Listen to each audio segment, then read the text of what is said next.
मेरा नाम अशरफ अली भुरगुड़ी है। मैं यहाँ हाले जी वेटलैंड पे जो है वो स्टाफ इंचार्ज हूँ कि ये झील आर्टिफिशियल लेक है और इसको 1943 में ब्रिटिश ट्रूप्स जो सेकंड वर्ल्ड वार में आए थे, जिन्होंने कराची में स्टे किया था, उनके सप्लाई ऑफ वाटर के लिए ये बनी थी। उसके अलावा इसकी एक हिस्ट्री है, क्योंकि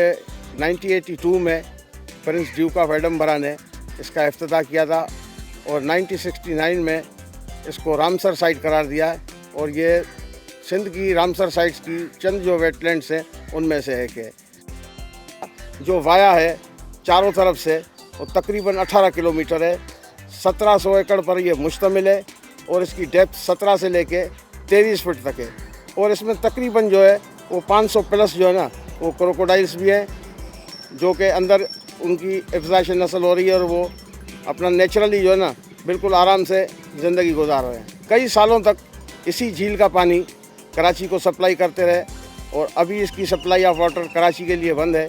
तो इस वजह से इसके पानी की जो है ना वो अभी फ़िलहाल जो है रसद को रोक दिया है, पानी इसका नहीं चल रहा। अंदर जो उसकी वेजिटेशन होती है उसकी वजह से आज भी वो पानी फ्रेश है, मगर इसको रीस्टोरेशन की बहुत सख्त ज़रूरत है। परिंदे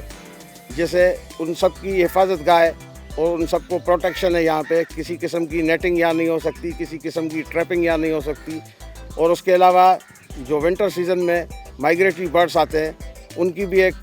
पनाह गाह है और वो तकरीबन 4 महीने यहाँ रह के उसके बाद जो है ना वो वापस बैक माइग्रेशन करके अपने अपने मुल्कों में जाते हैं, ताकि पानी की सब सर्कुलेशन हो, रीस्टोर हो, तो इस झील की फिर जो लाइफ है वो बढ़ जाएगी। और प्लस इसमें मज़ीद और भी जो है वो जो चीज़ें एक्सटिंक्ट हो गई है, जो इसमें से फूड परिंदों का स्पेशली वीट जो है वो एक्सटिंक्ट हो गई है, तो वो नए पानी आने से